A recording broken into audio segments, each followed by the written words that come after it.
You're listening to an Airwave Media Podcast.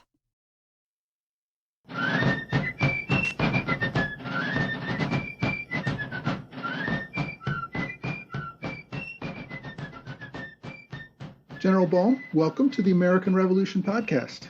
Thanks, Mike. I appreciate it. We're here today to talk about your book about the Marine Corps in the American Revolution.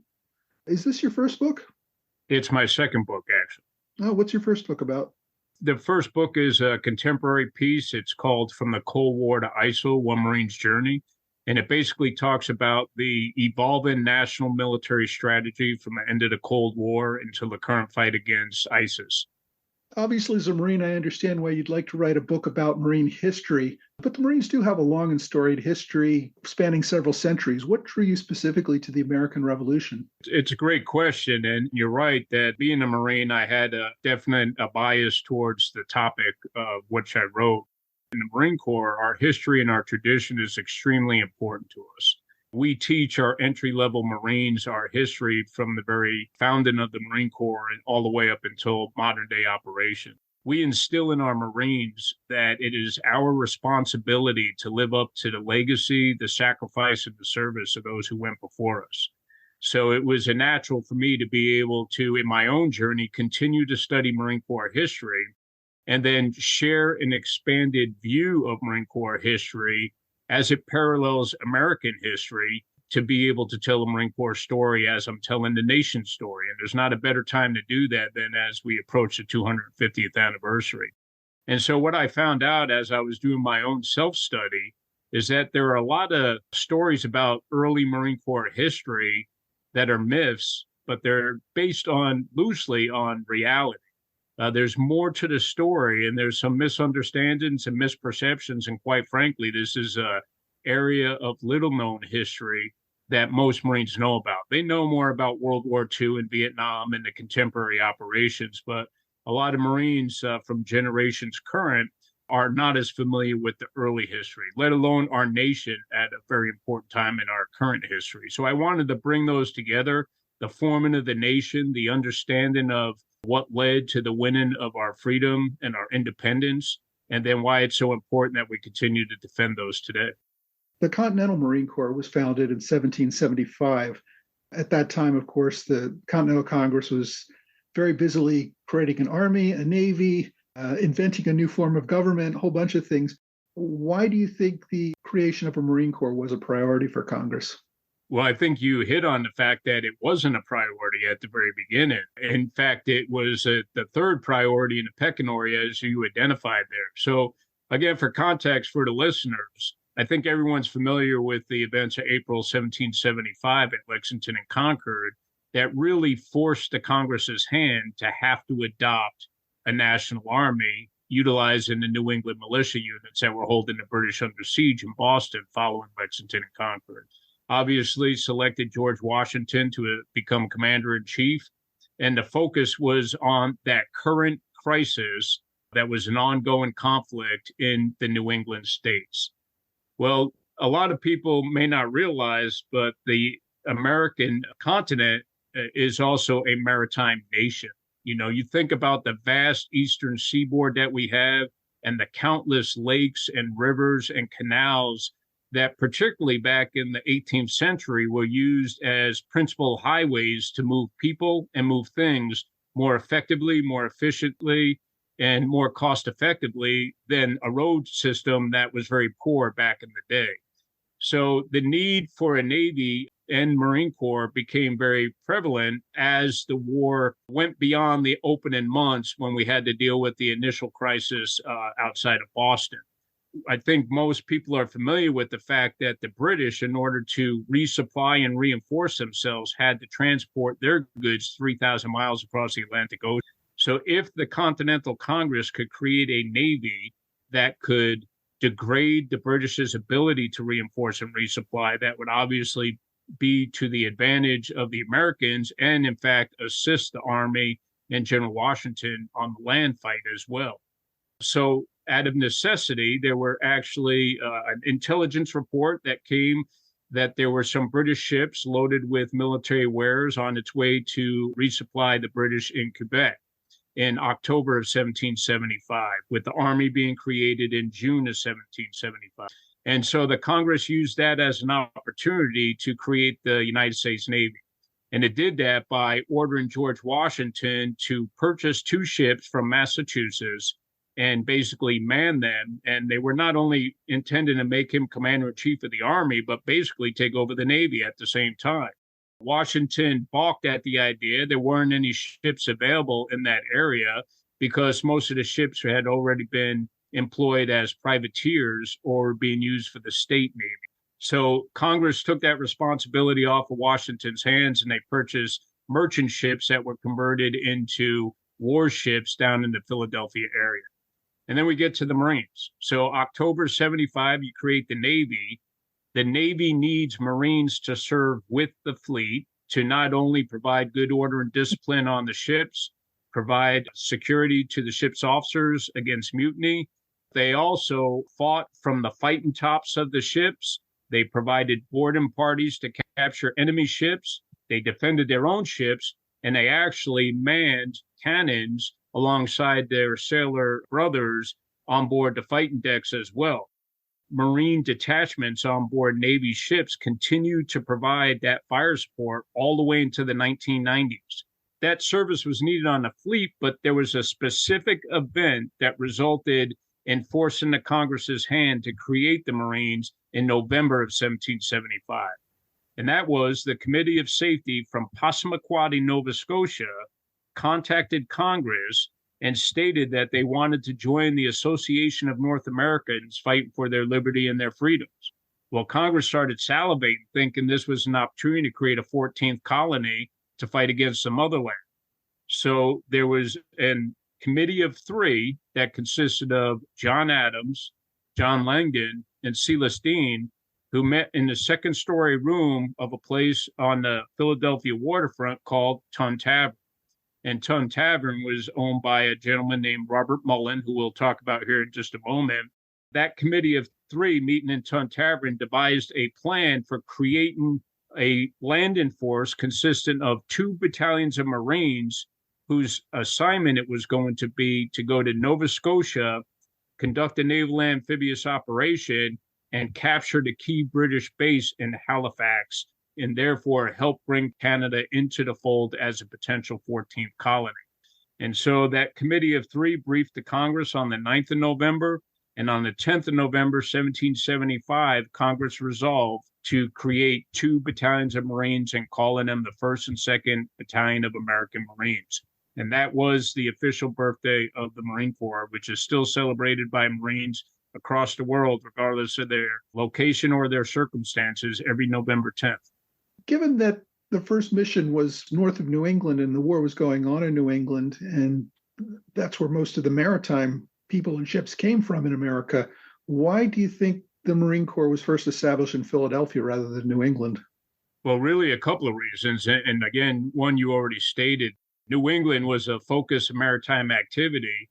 And I had already mentioned the fact that the privateer industry was starting to gear up. And it was a very lucrative market for individual ship owners and crews to go to sea, sanctioned by the Congress with letters of marque to capture British ships and then sell them as prize ships and the cargoes. And a portion of that prize money would be shared with the crew and the captain. Because of that, many of the New Englanders who were not already committed to having joined the militia and part of the army now that was holding the British under siege in Boston, working in the privateer industry or private industry for trade to be able to continue to bring revenue into the state of Massachusetts and the other New England colonies, or already manning the Massachusetts, New England, or Connecticut or Rhode Island state navies that were created as well. The bottom line is there was little left to be able to create a Marine Corps in the New England area. As I stated, when Washington was tasked by the Congress to purchase ships from Massachusetts to create the United States Navy, he balked at that and said that there are not a lot available here. I recommend you look further south towards Philadelphia. The first ships of the United States Navy were converted merchant ships that were purchased in the Philadelphia area And that is where the first fleet was assembled.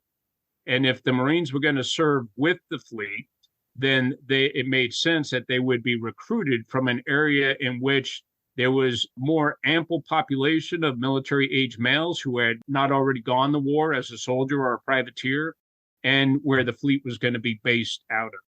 Around the time Congress was creating the Navy and the Marine Corps in Philadelphia, Washington actually did create his own ad hoc Navy up in New England with the support of John Glover, who was an Army officer, but obviously had a Marine maritime background. Thank you.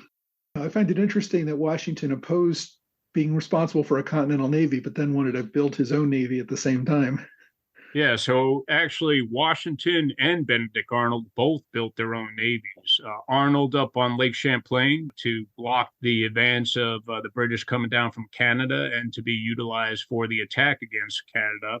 And then Washington initially created a navy outside of Boston and then did it again when he transferred to New York and created a local navy outside of New York. And the reason for that was because the U.S. Continental Navy had no capacity of ships to be able to support his land operations. So although the Continental Army held the British under siege in Boston, it was only from the landward side. The British still had control of the seas. Therefore, they could be indefinitely resupplied and reinforced, and that was a great concern to Washington. So at a necessity, he created his own navy, and as you stated, he went to John Glover, who was a colonel at the time, from Marblehead, Massachusetts, and Glover had his own fishing fleet. And so he leased Washington his first ship named the Hannah, which was named after John Glover's wife. Eventually, his navy would grow to about 6 ships, but it had mixed results. And the problem was that these ships were being manned by soldiers. And the soldiers enlisted to serve on the land, not at sea, even though some of them had seafaring experience. And in fact, there's a quote from one of Washington's agents, and I read, it says, quote, "The people on board the brigantine Washington are in general discontent and have agreed to do no duty on board said vessel and say that they enlisted to serve in the Army and not as Marines." So although there were some early successes with Washington's Navy, as it was referred to, many of his crews actually mutinied and didn't want any part of serving there because life at sea was very difficult, and that's why they wanted to stay on land. Arnold had similar circumstances up north in Lake Champlain, and as you may know, Arnold was a seafaring man himself, living in Connecticut coast and had a business interest at sea, so he knew a little bit about operating on the water. And he convinced General Gates that they needed to elicit the support of soldiers to man their freshwater fleet upstate New York. Arnold had a similar discontent with the service of his people up there. And this is a quote from Arnold himself. Quote, "We have a wretched motley crew, the Marines, the refuse of every regiment, and the seamen, many of them never wet with salt water." He understood that if you're pulling people, cherry picking people out of your battalions to go serve as Marines, you can bet they weren't picking their best and brightest to go serve on the ships. They were keeping their best soldiers, and they were giving what was left over to become Marines and sailors serving with the freshwater. So that just reinforced the need for a national Navy and Marine Corps who were trained to fight on the land and seas as professionals. Arnold's mission, and he mostly created his own mission, was to stop the British from invading from Quebec into New York. And he effectively did hold them off for an entire year, even though they eventually had to succumb under the weight of the British. Right. No, I think Arnold did a brilliant job in the Battle of Belcourt Island. You know, lost all but one of his ships, but as you stated, delayed the British for another year to buy us time. Right. And that was Arnold's real victory. He had won before he fought the battle. The British had to build an entire navy to contest Arnold's navy, and that took them an entire year, and they lost an entire year of possible advancement into New York. Tactical loss, strategic victory. That's the story for a lot of American battles, I think. And Washington's navy was primarily used like privateers. They were not big enough or numerous enough or large enough ships to compete with the British Navy. But what they could do is take out British transports that were bringing supplies to the British Army in Boston. Yeah, in fact, that became the naval strategy for the entire American naval force, whether it be state, privateer, or continental navy. We would never be able to go head to head against the Royal Navy in fleet actions. Recall that I said that our initial ships for the continental navy were just converted merchant ships, and they basically had lower caliber cannons on them once they were manned. No way could they go up against a British man of war or a ship of the line. In fact, in December of 75, the Continental Congress authorized the construction of the first 13 frigates. These are the first built from the keel up U.S. warships that were constructed across the eastern seaboard and completed between 76 and 77. That became our capital ship. We never went higher than a 44 ship frigate. And we did build one 74 gun ship called the America that wasn't commissioned until 1782. And it never was completed in time to join the fight in the war. And we gave it to France as a gift at the end of the war. It was basically one-on-one ship engagements or small ship engagements, but we never wanted to take the British on fleet to fleet. Right. By comparison, the British had dozens of ships of the line that had 70, 80, 90, 100 cannon on a single ship and very large caliber cannon, which was important not only for blowing bigger holes in your enemy walls, but also you could shoot at a greater distance and decimate your enemy ship before they even got close enough to fire on you. So, yeah, Absolutely. It was really no contest. Yes. And I think the fact that they were being used as privateers is probably another reason why a lot of soldiers did not want to participate as seamen or Marines on a ship. If they wanted to be privateers, they would join a privateer ship, which would basically be doing the same thing and be much more lucrative for them. They really did serve a valuable service, and that fact that the Continental Congress was unable, as we're all well familiar, to adequately supply the Continental Army. So the goods that we were capturing on these British ships went to the Army to be able to clothe them and feed them and provide them the munitions that we weren't otherwise going to get from the Congress until we could build that capacity up in America, which never, as you know, got up to the speed that we needed it to be. Yeah, a large portion of the muskets, flints, gunpowder, cannonballs that the Continental Army used in the first couple of years were provided by the British via the privateers. Yeah, before the French started providing us that aid. The privateers and the Navy both provided that critical ability to secure these munitions from the enemy and give them to our Army. I think they were all kind of working out how this was all going to work. The Continental Congress, though, seemed to have a different idea. The first mission that they gave to the commander of the Continental Navy, Isaac Hopkins, was not just taking out transport ships. So the first fleet was commanded by a gentleman named Commodore Isaac Hopkins. And as stated, they assembled in Philadelphia in January of 76. And as they went down the Delaware River and went out into the Atlantic, Hopkins had 2 envelopes that he had sealed that he was to open once he hit the open seas. And the first was his first set of orders, which basically talked about the expectation for the conduct of sailors and Marines in the execution of their duties. The Congress was not short of providing guidance on how people should behave. The second set of orders were his tactical orders, and they were quite ambitious and quite frankly, very unrealistic.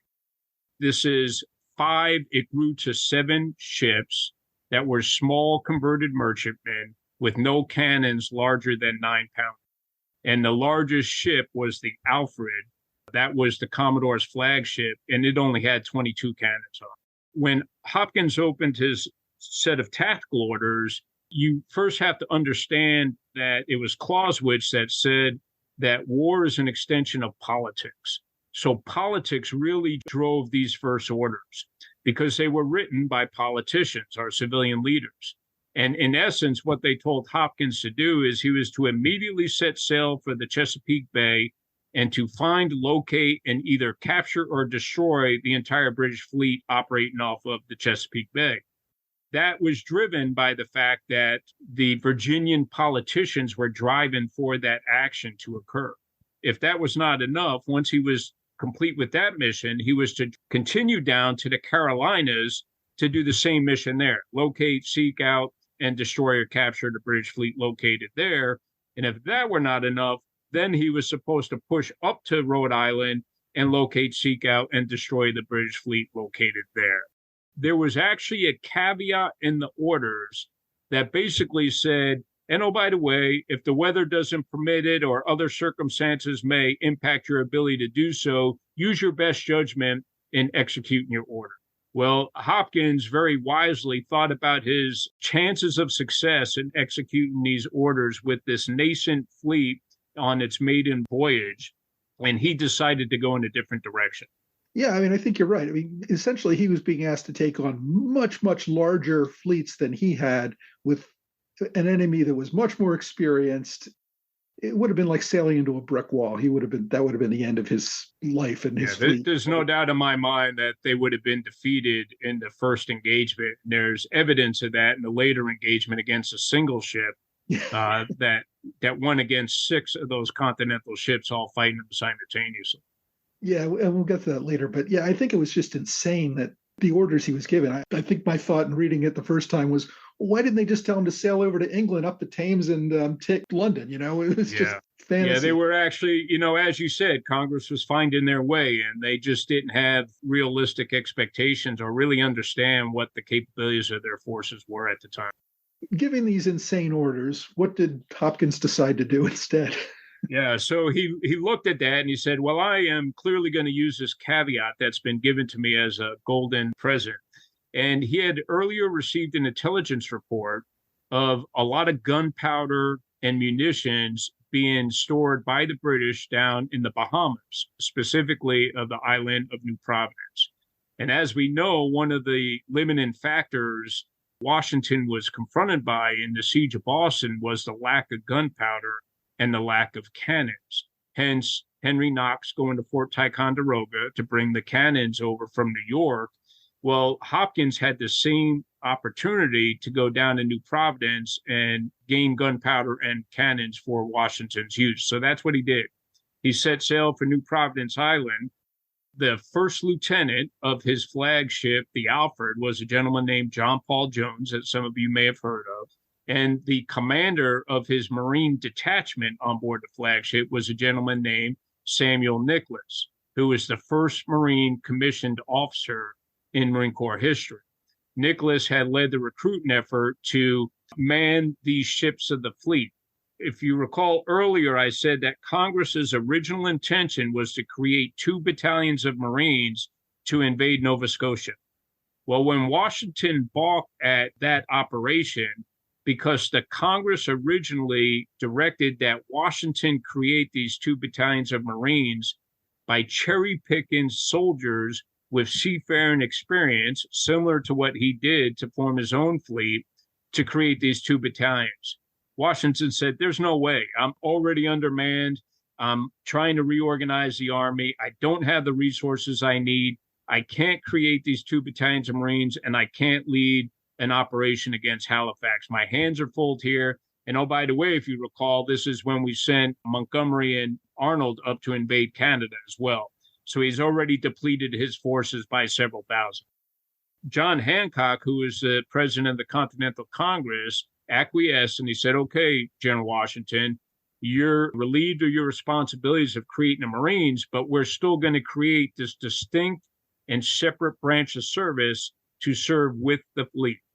And so they commissioned Samuel Nicholas, who was another tavern owner out of Philadelphia. He owned the Conestoga Wagon Tavern, and he recruited, with the help of some other officers who were commissioned, the first Marines to serve with the fleet. So as Hopkins is sending his first fleet down to New Providence, he assigned Samuel Nicholas, who's a captain at the time, with creating a landing force that would combine the different ship companies together to form a battalion of Marines.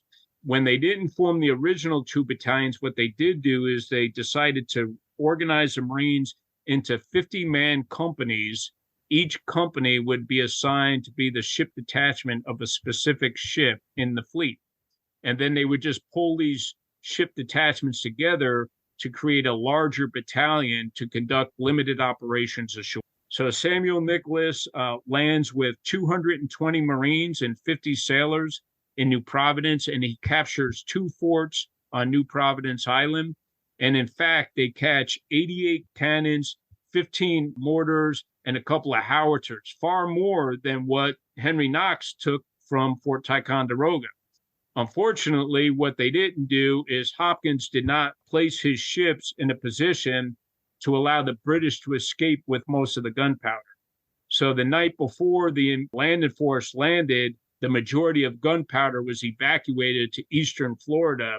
But when Samuel Nicholas landed and captured those 2 forts, there were like 26 barrels of powder, but 88 cannons and 15 mortars, which were brought back up to the continent, and they were used very effectively in several of the major ports across the eastern seaboard, and several of those cannons and other ordnance were given to the Continental Army as well. Yeah, as I recall, they actually took a civilian ship in the Bahamas to help carry all the equipment back up. They did. Yeah, you could argue that the raid, although he didn't get his principal objective, the gunpowder, was very successful, and they actually employed 2 additional ships, one that he captured and then one that he basically impressed into service. Now, on the way back, the fleet went back from the Bahamas up to New England. They did encounter a British ship, the Glasgow. The 2 days prior to that, they actually captured 2 British ships, and they were towing them along as prize ships. So they had already had to diminish the crews and the Marines from the existing ships in order to man prize cruises on the captured ships. Hopkins was in the search to capture more ships, again, to try and get the supplies and goods needed by the Navy and the Army. And he had his ships moving in 2 separate columns through the ocean, with the captured vessels following in trace. And it was in the middle of the night, actually about 01 in the morning, where they spotted an unknown sail in the distance, and it wound up being a British frigate with 20 cannons, the Glasgow. The Cabot, which was one of the Continental ships, moved ahead to identify whether this was friend or foe. As they approached each other and they were broadside to broadside, the way it would work back in the day is if they couldn't see your flags, or you weren't flying your flags, or you're trying to deceive your enemy, they would holler at each other and say, "Who are you?" In this case, the captain of both ships identified themselves, and then a Marine on board the Cabot from the fighting tops lobbed a grenade onto the deck of the Glasgow, which initiated a battle. The Cabot opened up first with a broadside, but it only had weak 6-inch cannons and only had 7 of them, firing against 11 9-pounders coming from the Glasgow. The Cabot was severely damaged up front. Then the flagship, the Alfred, got into the fray, and she only fought for about 3 minutes, exchanging broadsides before her tiller was shot out and she lost the ability to steer. So she had to drift out of the fight as well, which brought the Andrew Doria and Continental ship the Providence into the fight as well. And the bottom line is the Glasgow, because the Americans did not fight as a cohesive organization, as a cohesive fleet, was able to hold off 6 Continental ships. They got slammed. They were severely damaged. But what the Americans were trying to do is capture the ship. And in order to do that, they didn't want to destroy and sink the ship. So most of their fire was angled high to take out her sails and her masts and her riggings. Therefore, her crew wasn't being impacted by anything other than the musket fire from the Continental Marines firing from the American ships. And she took 1 killed and 1 wounded in that fight. The Glasgow was fighting for her life. So she was blasting away at the decks of the American ships, and the Americans took far more casualties, including the first 3 Marines killed in our Marine Corps history in combat. One of them was Lieutenant John Fitzpatrick and 2 privates. The Glasgow got away because she started pushing towards Newport, where the British had a fleet operating out of Newport, Rhode Island at the time. And the American ships took her under chase, but the problem was they were still weighed down with all the ordnance that they had captured in New Providence. So they couldn't move as fast through the water, and the Glasgow was able to successfully make it to Newport before Hopkins decided to turn around because he didn't want to face that British fleet that was waiting at Newport. Yeah, when you see their limited abilities with a single British frigate, you know they're not going to do well against an entire British fleet. And you could argue that Hopkins was in his right not to obey his initial orders from the Continental Congress because it probably would not have gone.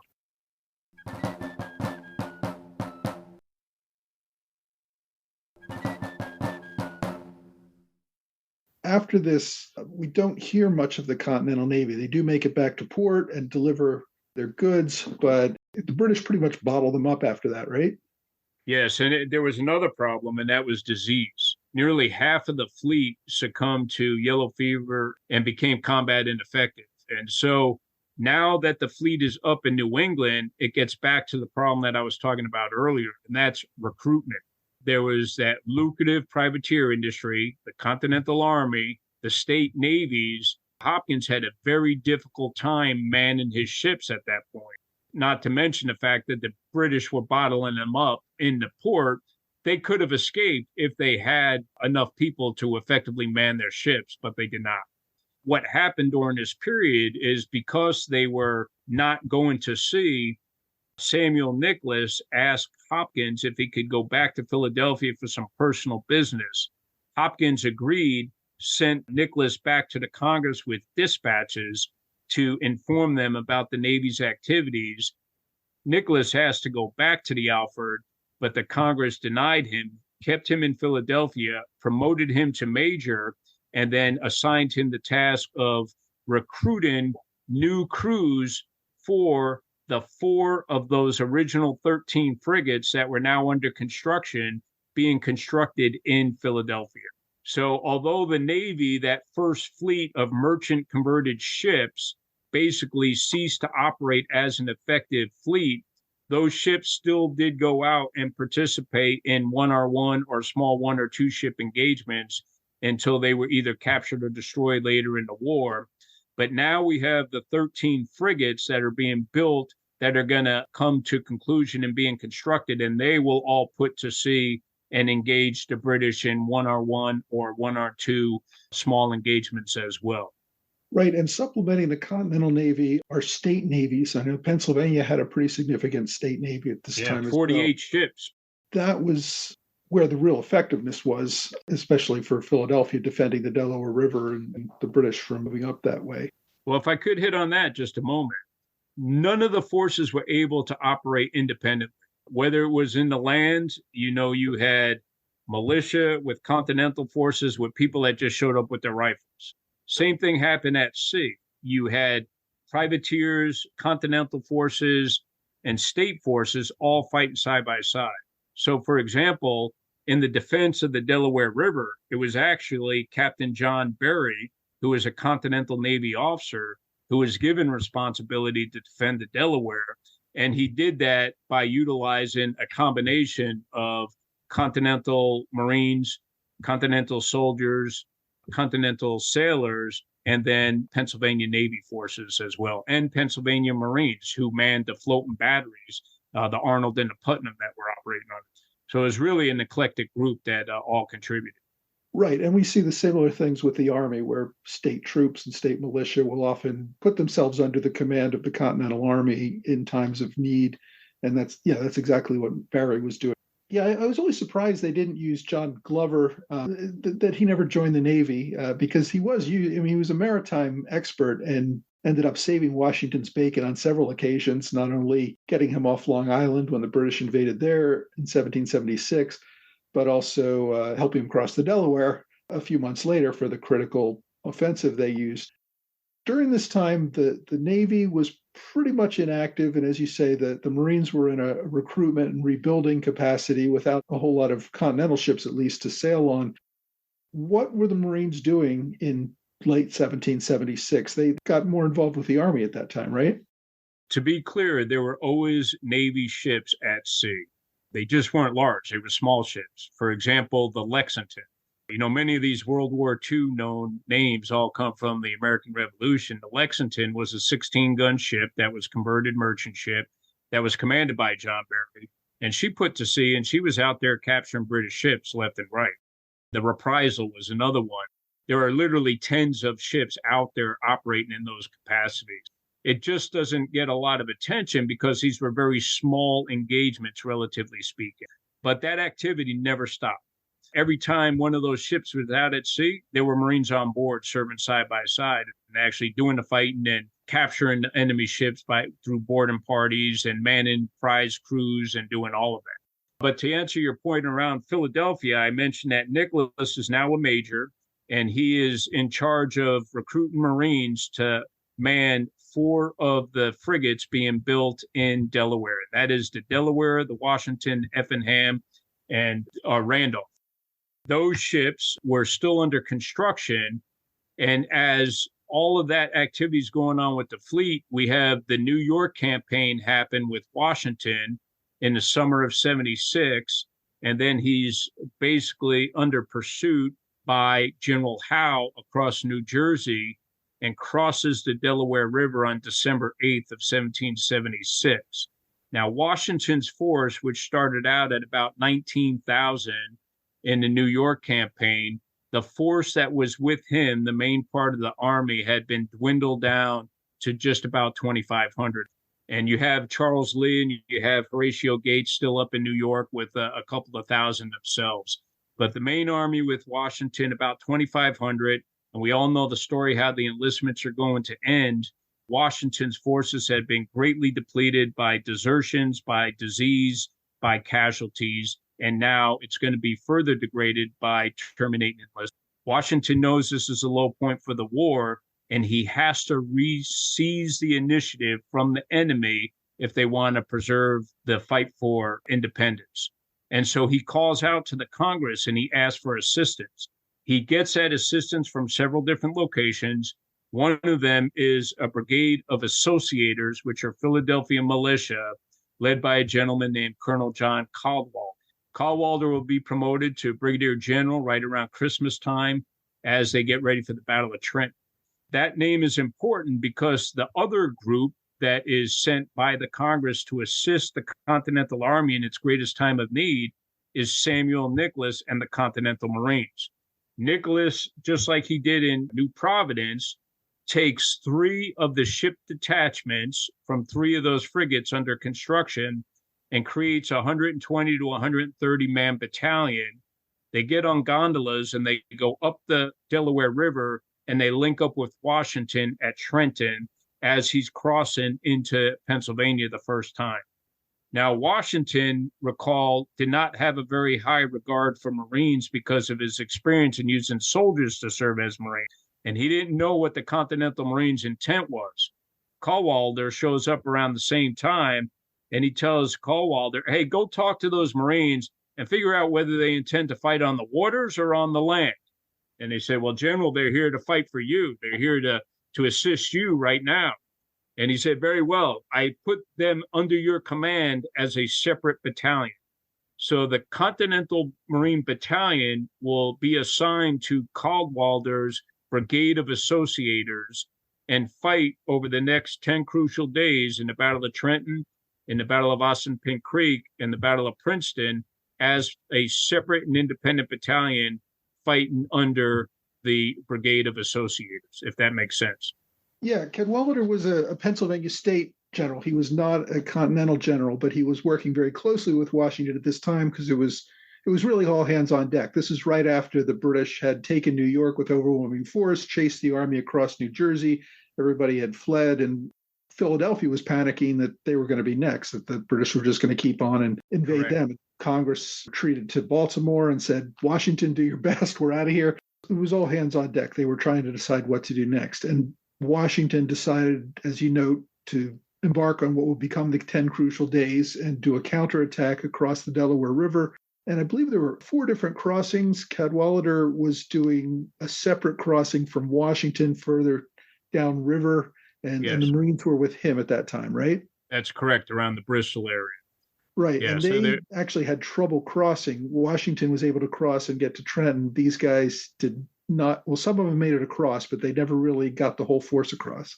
Yeah, so originally they were supposed to cross at Dunk's Ferry, but the weather conditions did not permit it. So they went further downriver around Bristol, and they got about two-thirds of their force across the river before the nor'easter really hit hard, and they were unable to land their artillery. So Cadwalader makes a decision to abort the mission. His belief is that no one of the other three forces successfully made it across the river that evening either. And so the next morning, he's actually writing a letter to Washington recommending that they link up. And all of a sudden, he hears cannon fire in the direction of Trenton. Son of a gun, So they figured out that Washington did make it successfully across. And now the blood of the Marines and the Associators is up. They want to get in a fight. So they convince Cadwalader to get over the river. So he does successfully cross the river that next day. Once he's across, he starts moving towards Trenton, only to find out that Washington had made the decision to cross back into Pennsylvania, now with 900 Hessian prisoners in tow. So he starts to get a little squirrely, he starts to flounder, and he's on the verge of aborting the mission once again. And the Marines and his officers and associators, with the help of Colonel Reed, convince him to stay because they see that the Hessians are fleeing in fear. And in fact, von Donop and the force that wasn't captured is trying to get up to Princeton to be able to link up with the British brigade that's based out of there. Cadwalader and the Continental Marines take von Donop's force in pursuit, and they actually capture about 50 stragglers. But von Donop was able to stay just a step ahead of them and successfully get to Princeton before they could capture him. The Americans would hold up around Crosswicks and write to General Washington recommending that he come back into New Jersey and continue to capture eastern New Jersey back from the British and Hessian force. Right. I think Washington had initially conceived this as a hit and run raid. We're going to go over there. We're going to take Trenton. We're going to go back to Pennsylvania, and that's the end of it. And it was really the fact that this other force under Cadwalader and the Marines had gotten over to New Jersey, albeit late, and shown Washington that the enemy was in flight and this was something that they could do, that there was a vulnerability there. And that's what convinced Washington to change his mind and come back over. Well, I got to tell you, I'm not sure I necessarily agree with you, because there's evidence that shows that Washington actually wanted to continue attacking up to Brunswick. But I think that reality set in after a very long evening and marching 9 miles through a blizzard, not having had a warm meal and having 900 prisoners. Wiser heads prevailed, and he decided he had to get over there. But I think he was itching to continue to fight up north. There's evidence of that in some of the historical record as well. So I think this played right into what he really hoped to do to begin with. My view on Washington's initial intent was actually that he thought he was going to go over to Trenton and die. I think he thought that this was the end of the cause, and I'm just going to fight to the death because there's no way. I don't know if I agree with that, Mike, because there's also evidence that said they were going to go up in the mountains and continue to fight as guerrillas if they needed to keep the fight alive. So I don't think Washington was a fait accompli type fella who figured he was just going to go die on the vine or die on the stake. I mean, I'm sure he had a range of ideas and hopes, and it changed from minute to minute, but he saw it as a long shot, I think. Absolutely, a long shot. That's just all the more reason why we owe him our respect, is the bold move that he did. It was a do or die situation, no doubt about that. I mean, the call sign for the night was literally victory or death. And I think that was not just a name. I think he really meant it. I mean, he was going to win or he was going to die. Something I can appreciate as a Marine. We don't surrender. Well, I mean, there are other times when it makes sense to do a tactical withdrawal or whatever, but I think he saw at this point it really was do or die. There was really no third option.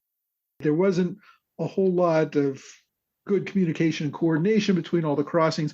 Washington was the only one that successfully got across on that first night, and I think some people think it was just maybe his force of will or something, but really he was crossing further upriver from all the other crossings, and the Delaware River at that point is much narrower and has a faster current, and therefore it wasn't freezing over at the same rate as it was for the lower crossings.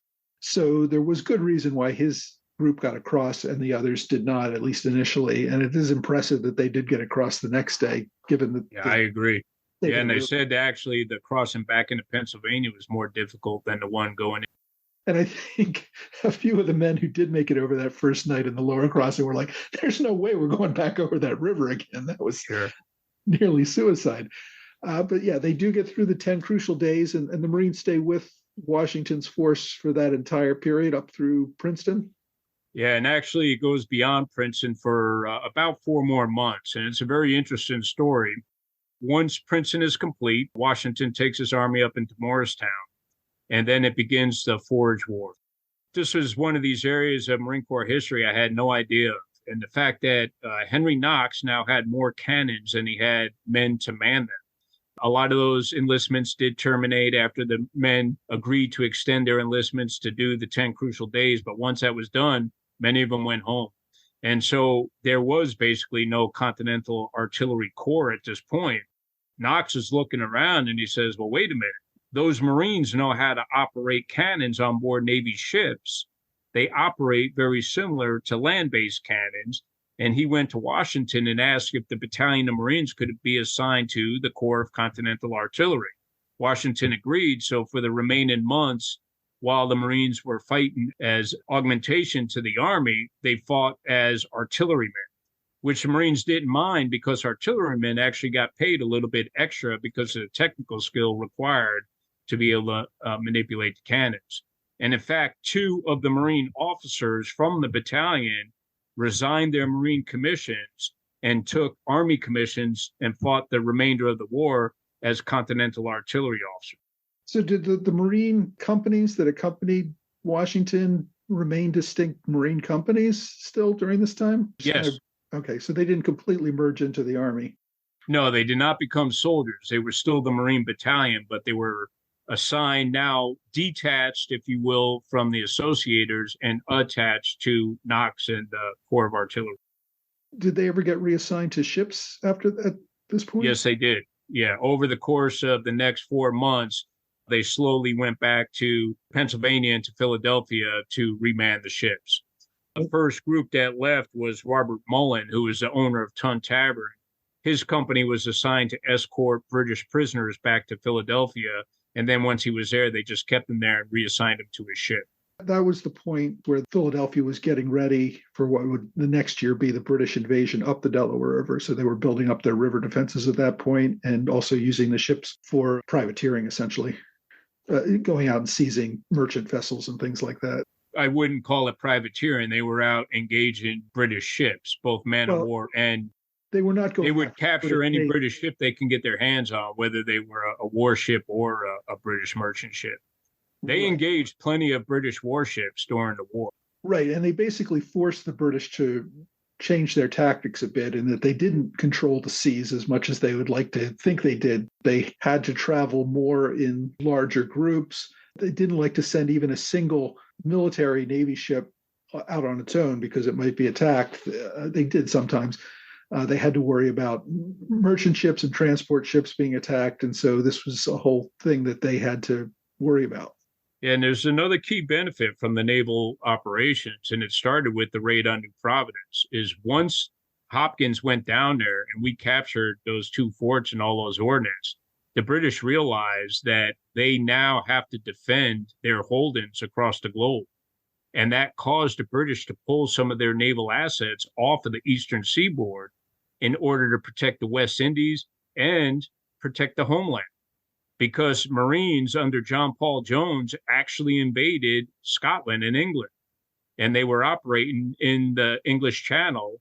And there was great fear instilled in the British public when the pirate Jones and his Marines were out there operating in their home waters. So that's just another example of how we took the fight to the enemy from a naval perspective. Naval, and for those who don't know, when you say naval, that means Navy and Marine Corps, as opposed to just Navy, which is just Navy. Jones, and there were actually a couple of other ship's captains over in Europe that were wreaking some havoc. Jones actually got a ship from the French and went on his mission. My understanding is those ships were largely crewed by European sailors and Marines. Is that true? Yeah, there's some truth to that. Go back to what we talked about with why the Marines were recruited out of Philadelphia. That's because that's where the fleet was. And in this case, Jones was a man without a ship, and Benjamin Franklin procured a older French warship that Jones renamed the Bohm Richard in honor of Benjamin Franklin. And so he had some American crew members that were with him, but he had to fully man out the ship. So they recruited some Frenchmen to fight in the American Navy and Marines as well. So to be clear, although they may have been Frenchmen, once they joined the Continental Marines or the Continental Navy, they were then Continental sailors and Marines, regardless where they came from. So in fact, every one of the original Marines, not one of them was born in America. They were all immigrants from European countries. And that's the way our country has survived all these years. People shouldn't get caught up on saying, well, they weren't really Marines, they were Frenchmen. No, they were French men who were enlisted in the Marines and in the Navy to serve on a U.S. warship. Yeah, we think of the French generals who joined the Continental Army, like Lafayette, being the most famous, obviously. But there were a lot of Frenchmen who joined the Continental Army and Navy and Marines and fought as Americans or fought, as Continentals for the freedom of this country. And it's pretty Absolutely. impressive. One of the Marines that was on Jones's ship, I guess, is responsible for his victory against the Serapis because those two ships were locked together until a Marine from the Bonhomme Richard managed to lob a grenade into the Serapis's ammunition bunker, and that was the end of them. Sometimes that's all it takes is one person to turn the tide of war. The Marines were very active in Europe, excuse me, and in America. We see the British getting more and more spread out in what they had to defend. So the Marines continued to fight through the end of the war, although American naval activity kind of reduced as the French got more involved in the war, and the French Navy and French Marines took a more direct role in the seas off of the East Coast. We used the French and the Spanish to a lesser degree to fight any fleet level battles that were going to be prosecuted against the British. But all of our one-on-one or small one or two ship engagements continued throughout the war. In fact, every one of those 13 frigates that we built, our first warships, were either captured or destroyed in the course of the following years after they put to sea because they were actively out there engaging the British. Yeah, we put the Navy to very hard use during the war. There was very little left at the end. And in fact, the one ship that did survive, the America, which was actually never made it into combat because it was built so late, we ended up giving to the French, right? Yes, absolutely. Yeah, the French had given us a lot of ships and a lot of other things during the war. So I think it was kind of our way of repaying them. Yeah, I don't think we quite ever, at that time, it was weak compensation, but we didn't have much at all. I think we paid them back a few times over since then. Yes, they made a good investment in us. Yeah. Long term. Maybe the king didn't think so, but France did. Yeah, exactly. But at the end of the war, as you say, we disbanded the Navy, got rid of all our ships, and we also essentially disbanded the Marine Corps and effectively disbanded the Army. I think the Army shrunk down to about 100 soldiers at one point after the war. So there was no Navy for the first few years of the United States under the Constitution. What changed to rebuild the Navy and the Marine? Well, like always is the case, anytime a conflict is over, which is very expensive to prosecute, the nation's looking for a peace dividend. They have to reinvest in rebuilding infrastructure, rebuilding the economy, starting jobs, allowing people to get back to normal lives. So that was the case at the American Revolution, just like it's been the case after every war in American history. But like is always the case and has proven time and time again throughout history, the enemy always gets a vote. And so in this case, both British and French forces were impressing American sailors to serve in their navies.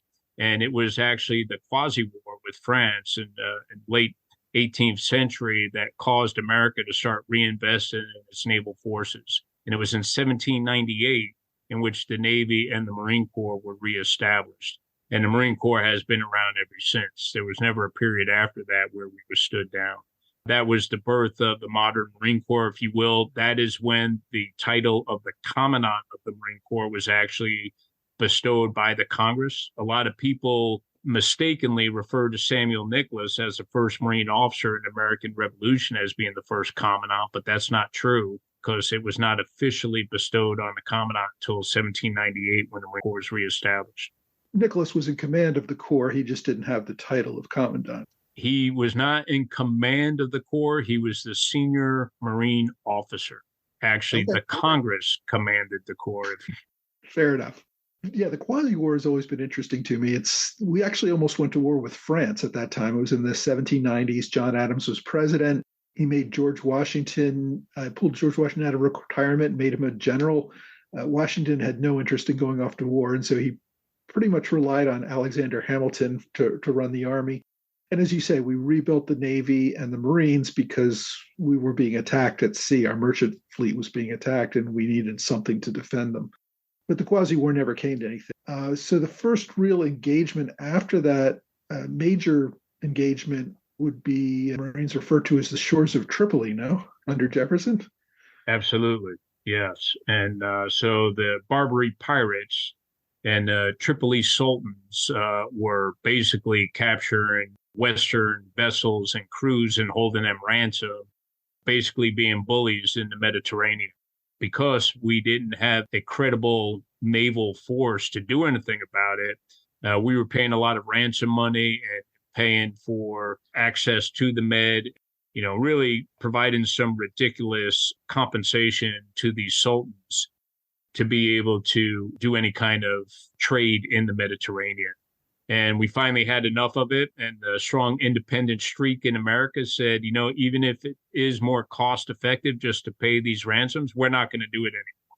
We built up our fleet and we have some really historic and heroic actions taking place. And that is, to your point, where one of the sentences from the Marines' hymn, from the halls of Montezuma to the shores of Tripoli, comes from the fight against the Barbary pirates in 1804, 1805 timeframe. Any new projects you're working on these days? Yeah, thanks for asking. I'm actually in the process of writing the next chapter, if you will, to Washington's Marines. I'm likely going to call it America's Marines, but what it's going to do, it's going to pick up in 1775 again, and it's going to fill in the gaps of what the other Marines were doing outside of Nicholas and his group from Philadelphia.